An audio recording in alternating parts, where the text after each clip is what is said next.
Este video llega gracias a...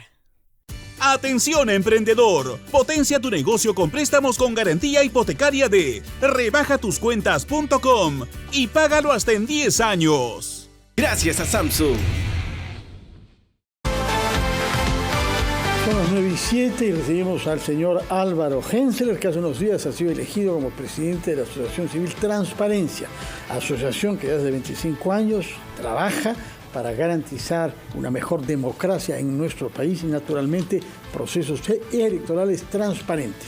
Señor Hensler, muy buenos días. Buenos días, Fernando. Buenos días, Mávila. Un gusto estar con Muy buenos ustedes. días, Álvaro. Felicidades, además. Ha sido elegido por un cuerpo que es variado y heterogéneo en su composición y en sus sensibilidades. Tiene costumbre, en consecuencia, de alternar con diferencias de opinión. Reacción ante lo que hemos visto en las elecciones en el Congreso. Tenemos ahora una mesa directiva compuesta por 4 partidos diferentes, encabezada por uno de APP, que tiene una larga lista de temas fiscales a los que responder, incluido, al parecer, uno por pertenencia a grupo armado con financiamiento extranjero. Hay que verificar eso, pero eso es lo que los informes dicen. Y, al mismo tiempo, partidos como Perú Libre, Fuerza Popular y Avanza País. ¿Cómo percibe usted que pueda funcionar esta mesa directiva compuesta de esta manera heteróclita? Creo que hay dos reflexiones iniciales. Lo primero es que la elección es el reflejo del Estado decadente y alejado de la ciudadanía del Congreso. Hicimos un análisis en los últimos 30 años, las aprobaciones presidenciales y congresales por Ipsos. Y hay 2 momentos en la historia que fueron las más bajas de la historia. Uno fue los últimos años con Toledo y el último es este periodo de Boluarte con el Congreso. Con lo cual, la elección de un presidente con tantas carpetas fiscales abiertas como funcionario público, como periodista, que no hay una respuesta clara de cómo poner una persona con ese CV como cabeza del Congreso en momentos tan complejos y a la misma vez que 2 contrincantes ideológicos y que se sacaron, uñas y dientes en la campaña sean ahora aliados, uno esperaría efectivamente una unidad entre diferentes, pero con una agenda común.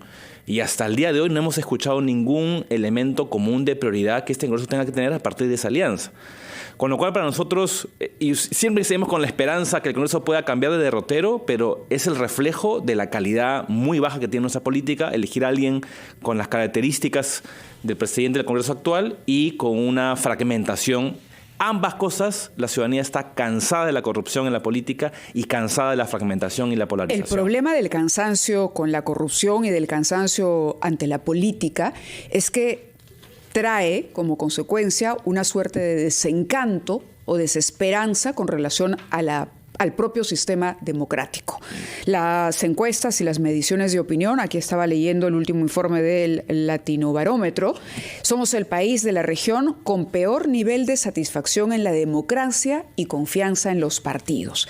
Y por otro lado, un artículo de The Economist que señala que el 35% de una encuesta y un estudio que es citado en este artículo apoyaría a un gobierno militar en reemplazo de un gobierno democrático si las cosas se ponen muy difíciles. Cuando los partidos dicen o cuando escuchamos a los políticos decir vamos a defender la democracia, con esas actitudes parecieran obtener el efecto contrario, que la gente se desencante de la democracia como sistema. ¿Cuál es el análisis que hacen de transparencia para recuperar la confianza? ¿Qué se puede hacer para revertir este efecto nocivo? Lo primero, Mabel, que hay que entender es que esto no es la culpa de la clase política o de los políticos solamente. Hay una responsabilidad importante de la ciudadanía. Porque finalmente, ¿qué es democracia? Es que los ciudadanos se informen y voten adecuadamente.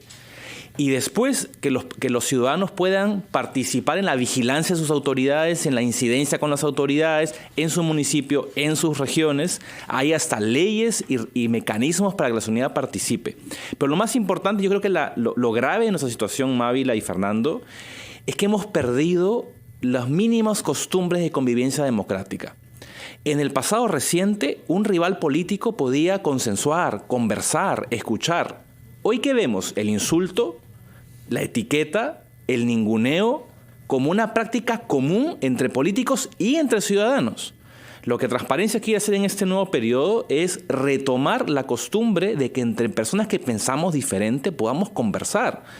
Y hay muy buenos ejemplos en el país, en el empresariado, en la academia, de cuando nos ponemos a conversar y tenemos la disposición, podemos llegar a acuerdos. Yo creo que un elemento central son dos cosas. Uno, tenemos que volver a tener una mirada de futuro. El problema de la democracia no se va a resolver mañana ni el próximo año. Tenemos una década de trabajo por delante y la ciudadanía tiene mucho que hacer. Primero, comenzándonos a comportarnos menos como totalitarios, que yo tengo mi verdad y insulto al otro, ninguneo al otro, y comenzar a escucharnos entre diferentes. Y eso es posible y eso va a ayudar a que ojalá que en las próximas elecciones tengamos la capacidad de conversar, de elegir menos corruptos en la política y a la misma vez animarnos también a hacer vida política, no solamente vida partidaria, sino vida de vigilancia ciudadana. Señor Hensler, usted habla sobre una década que tenemos que trabajar, pero las elecciones van a ser sin duda antes que esa década, ¿no? En el peor de los casos dentro de 3 años. Pero es posible que se adelanten, porque el tema todavía es propuesto por algunos en el Congreso.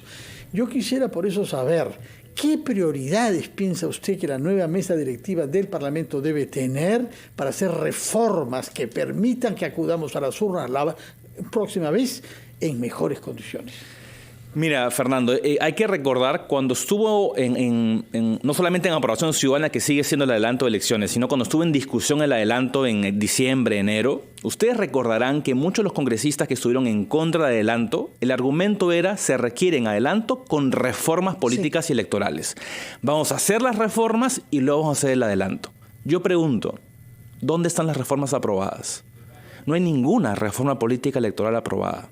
La coalición ciudadana, que Transparencia fue una de las que las promovió, consensuó entre gente de derecha, de izquierda, 7 reformas constitucionales importantísimas, que además tuvieron amplio soporte de la ciudadanía. Lo presentamos a la Comisión de Constitución, lo presentamos al Legislativo, y hasta el día de hoy no hay ninguna reforma aprobada. Por ejemplo, ¿cuál fue una simplemente para que el público lo Mira, tenga había claro? una de no permitir que sentenciados por delitos muy graves puedan participar en la vida política y como funcionarios públicos. Claro. La elección del Congreso en segunda vuelta. Una elección diferente del Tribunal Constitucional para evitar su politización. En fin, eran 7 reformas que aparte algunas están en discusión y esta está en discusión hace décadas. Hay muchas de estas reformas que no nos hemos inventado la pólvora. Están en discusión hace 20 años. Cuando uno mira los últimos 20 años, ¿qué reformas políticas han habido? Uno, aumentar de 120 a 130 congresistas. La otra, que voten los policías y los militares. Y la otra, el populismo de no permitir la reelección congresal. Entonces, si es que algo puede hacer esta mesa, que si en teoría se han juntado de izquierda y derecha para hacer consensos, tendrían que impulsar reformas políticas y no trabajar en contrarreformas. ¿Cuáles de esas 7 a usted le parecen las más urgentes? Yo creo que hay una urgencia en relación a evitar que justamente corruptos participen en la vida política. La de las sentencias. Las de las sentencias, me parece. Y ahora, hay algunas de esas que están en discusión en la comisión, Sí. pero no tienen la capacidad, por alguna razón, de ponerse de acuerdo. Ojalá que la nueva presidencia de la Comisión de Constitución, quien la tome, pueda dar una prioridad importante, porque aparte la ciudadanía ve el Congreso y comienza a ver qué hace contrarreformas en la educación, en el transporte, en la minería legal. Por dar un ejemplo, para mí, yo he estado en educación, es lamentable que 80 congresistas hayan votado para el nombramiento automático de docentes. Había un consenso mundial, académico, de todos los partidos políticos en décadas en el Perú, que la educación está primero y requiere la meritocracia y los mejores profesores. Y es un insulto a los profesores. Miles de profesores que se esforzaron para prepararse para una prueba y que simplemente por cierto interés de ciertos congresistas que no pasaron esas pruebas y que hacen alianzas con otros congresistas, 80 voten por una reforma que va en contra de algo tan básico como la educación de calidad en el país. Señor Hensler, permítanos ir a una pausa, por favor, después de la cual retomamos nuestra conversación con usted, que nos está dando luces sobre aquello que podemos esperar durante los 12 meses que se inauguran hoy con la entrada en funciones de la nueva mesa directiva en el Congreso.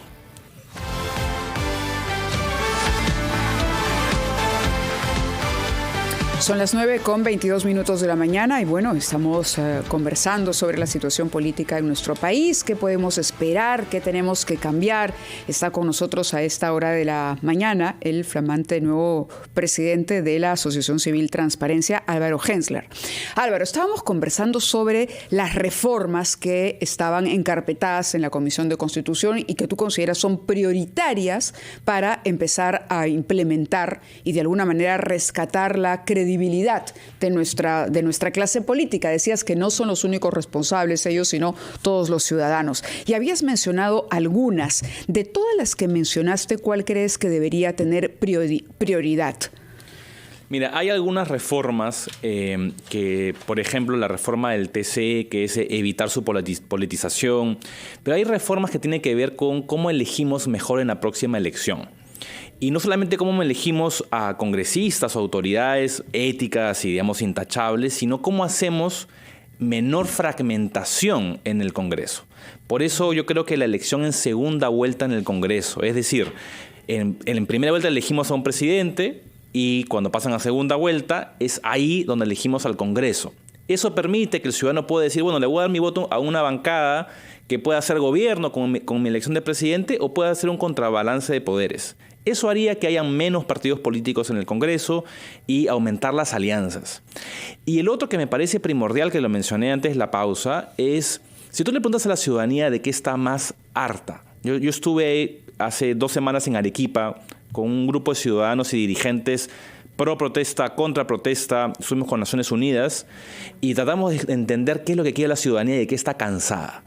Y desde señoras con lágrimas hasta personas con ira, lo común de gente de derecha, de izquierda, es estamos cansados que la política sea un botín, que vengan delincuentes y corruptos a hacerse de la política. Con la cual la reforma constitucional, que hay algunos congresistas que la están apoyando en el Congreso, que es evitar que personas con delitos muy graves nos dijiste, ejerzan. claro, nos dijiste el tema de la lucha contra la corrupción. Y de ahí hay una serie de elementos en leyes, filtros, en reglamentos. por lo menos, de la implementación de mayores filtros. Y esos filtros, lamentablemente, lo deberían hacer los partidos políticos. Pero los partidos políticos no lo hacen porque también hay que hacer una reforma en los partidos políticos. Entonces, de alguna manera, esa política, esa reforma, ayudaría a mejores filtros y ojalá elegir un poco mejor.